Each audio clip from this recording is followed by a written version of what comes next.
Արյուն անուն պաստար 1900-ից 5900 դրամով իդեալ համակարգի խանութ սրահներում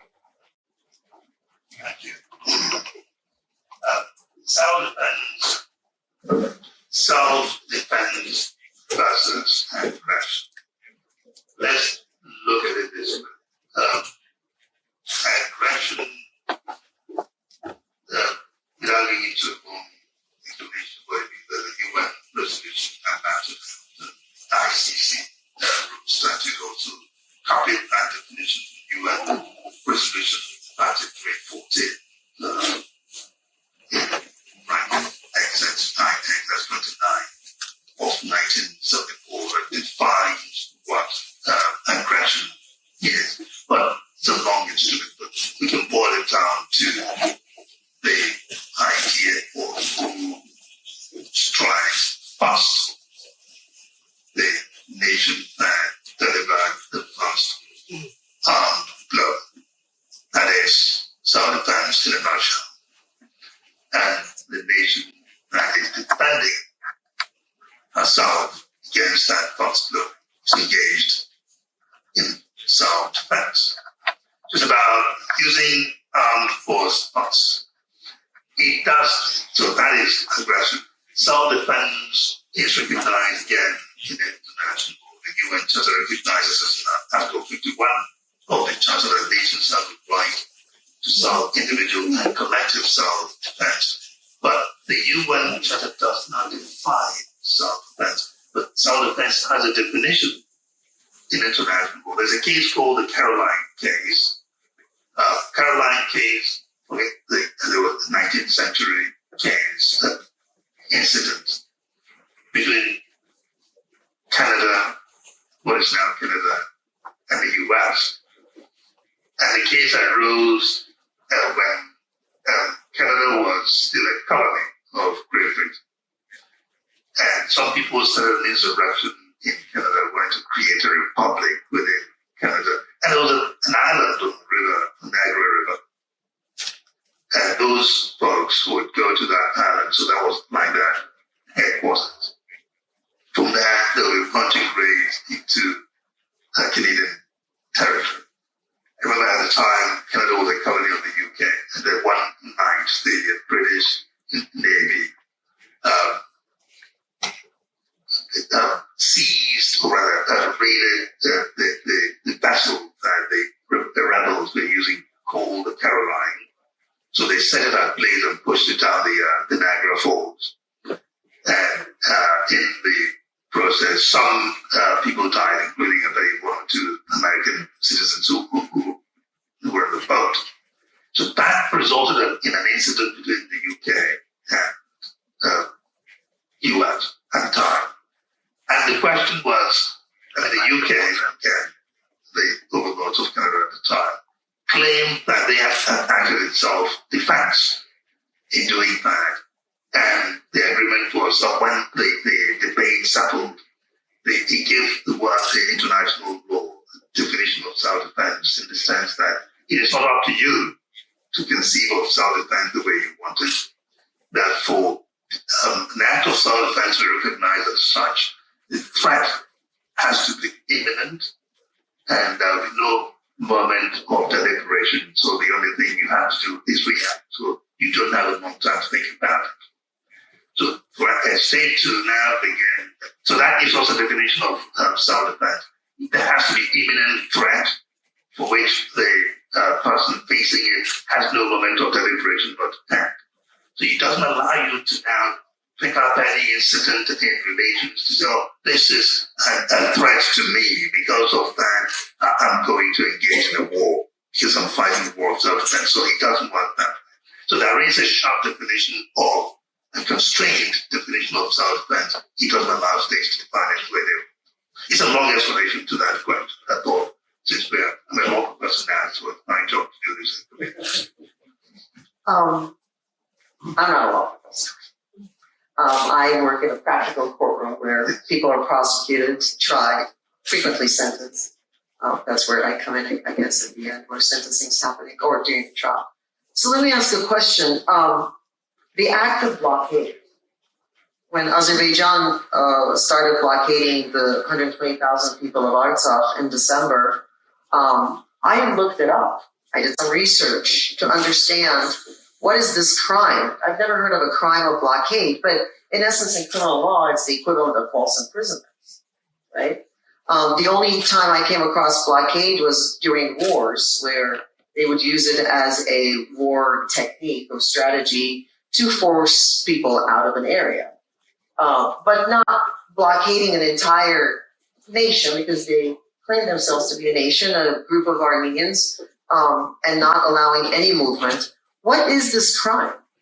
And is it possible to prosecute a state for the false imprisonment of 120,000 people, where they're not even allowed to move or come out for medical reasons, and or to reunite with their family members, or ultimately there are now villages that are running out of food, so they are on the verge of starvation.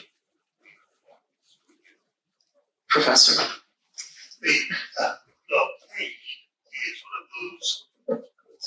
The concept of blockade is one of those very old ideas in international law, where,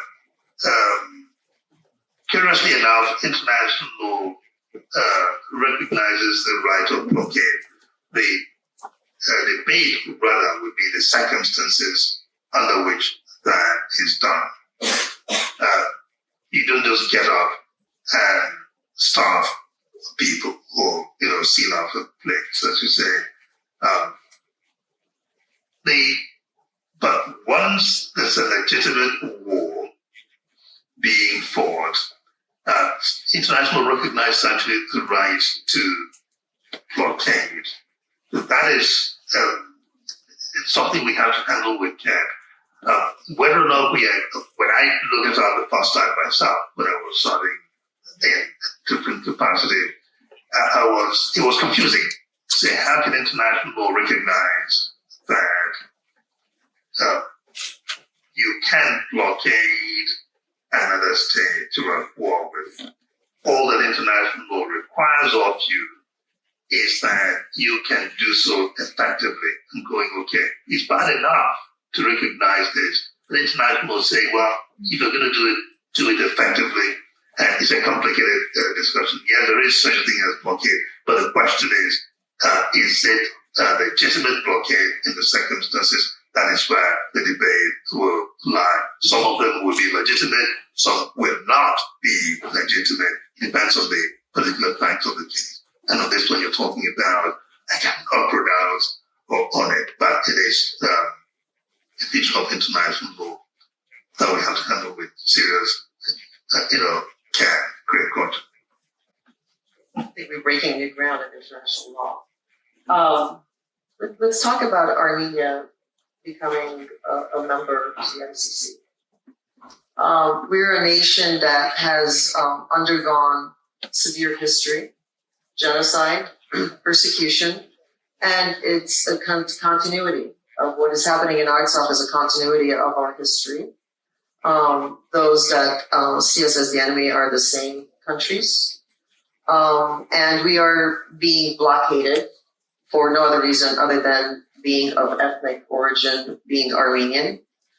On a principle level, I'll give my personal opinion, as well as the Center for Truth and Justice. I'll speak on behalf of our organization. I believe if we have been demanding accountability from Turkey and recognition of genocide, of what they've committed, it seems that we have to continue that principle ourselves by adhering to the ICC. So at a minimum, from a principle perspective, because of our history and the demands we've made, it seems that at a minimum, we should be standing by our own demands. I'll give you a chance to respond to that. And that's indeed an accurate observation. The project of establishing what I would call a network of accountability by virtue of different states ratifying the Rome Statute and basically closing the gap of impunity is, in the best of times, a project of humanity for everyone, for every nation.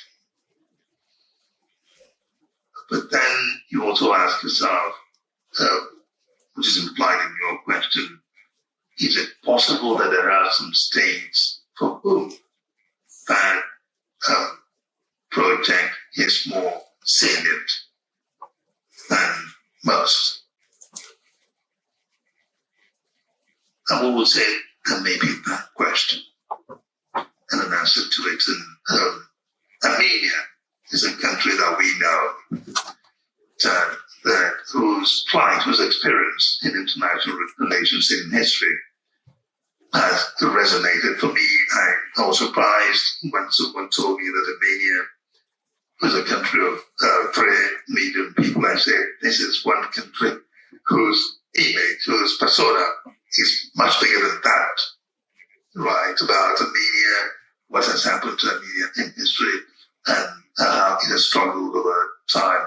So it is for that reason, amongst many reasons, that it's important to have a country like Armenia to be part of the Rome Statute, part of that network that closes off accountability for international crimes. Yes, indeed, it is a legitimate argument to make that Armenia should be one of the first of lining up, but we hope that they do continue the trajectory that seems to be always they seem to be now.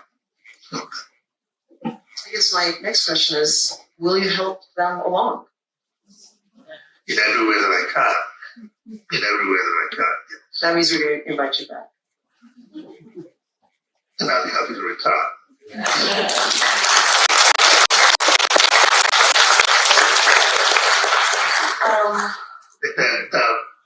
While we talk about the ICC, there's that question as I had planted. Let me just deal with it now at the beginning. And that's the question that was asked yesterday. While we're this part of Armenia joining the Rome Statute, is it possible for Armenia to still refer cases to the ICC in the meantime? The answer is yes to that question. The Rome Statute allows countries that are not yet member states of the Rome Statute to actually refer cases to the ICC by declaring that they accept the jurisdiction of the ICC in relation to investigation and prosecution of crimes, international crimes committed on the territory of that state or committed by citizens of that state. The state can make a declaration and that can give the ICC jurisdiction in the meantime while the state hopefully joins later. It was on that basis that Côte d'Ivoire referred a case to the ICC about 2010 to the election that went violent. Côte d'Ivoire was not yet a member state of the Rome Statute, but Côte d'Ivoire, following Article, I believe, 12, Article 12 of the Rome Statute, referred the case to the ICC, and later on, Côte d'Ivoire became a full member of the Rome Statute. Ukraine, not yet a member state of the Rome Statute, but the prosecutor is conducting investigations. We know that in the context of the war in Ukraine. That was because Ukraine in 2014 made that Article 12 declaration of recognition of the jurisdiction of the ICC in relation to what territory of Ukraine. And that has given the ICC prosecutor the right, the authority, and the jurisdiction to investigate. And that's happening now, even though Ukraine is not yet a member state. So that is something that can be done in the meantime. But the best association with the ICC has to be to become a full member state of the Rome Statute.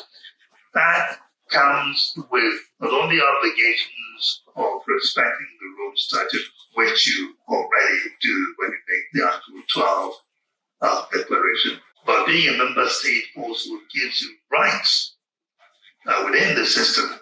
You can have your citizens elected to be judges of the court. You can have your nationals work as legal officers and staff of the court. They will bring the knowledge back home and so on and so forth. So people have, states would have those with only obligations that come with recognizing the Rome Statute of the ICC, but also the right of membership, full right of membership in it. So it is important indeed to be full members of the system beyond just making Article 12 declaration. So I thought I should answer that question because it came up yesterday. And I thank you very much. I think that's a fantastic segue. All those who are in law school or have graduated law school who are starting in the law clinics with CFTJ, we become a full member. You can aim to work at the ICC and even maybe become a judge. But the truth is that the benefits of joining are not just for purposes of prosecution and justice, but to become a full-fledged member of that international community with the benefits of becoming one. Indeed. And, the cross-pollination of ideas that come to that also goes without saying. It's often understated, but it is important to, when you have, as I say, citizens of the member states participate in the process, they not only take back knowledge gained from that experience back on to develop their own systems, but they also how to develop the system itself. You have brilliant legal minds who will participate in shaping the culture, the jurisprudence of the court based on questions they themselves have answered. When I was prosecuting in the Rwanda Genocide Tribunal, and when I was also on the bench of the ICC, we would face the court is still a new court. Oftentimes we would face issues in the cases that would be new for that court, be it ICTR or ICC. But then you say, okay, judges, this may be new to us in this court, but actually, if you look at the Canadian Supreme Court, they've dealt with this sort of case, US Supreme Court or the UK Supreme Court or the Kenyan Supreme Court, they've dealt with this sort of issue, and this is how they've resolved it. Maybe this can give us some inspiration on how to solve this one. You would have judges from Armenia who would also with that say, look, we've dealt with this thing before, this is how we resolve that.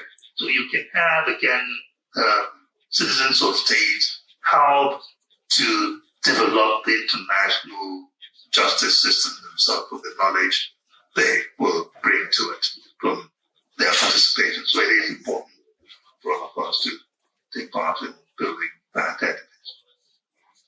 I'm not going to take any more of your time. I know that people might want to mingle with you and ask you some more questions. But I am very thankful for the concept of cross-pollination. The law is as malleable as your creativity is. And Armenia can either be a part of developing a further treaty of peace, perhaps, or stay outside of the realm. Our hope is that we will join and get inside that realm. With that, thank you.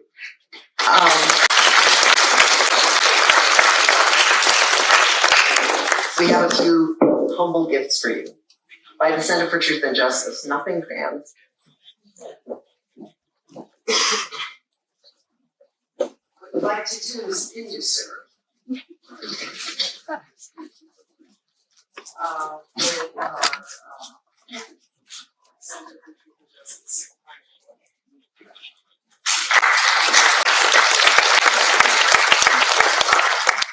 can't see very well, so this is we're not.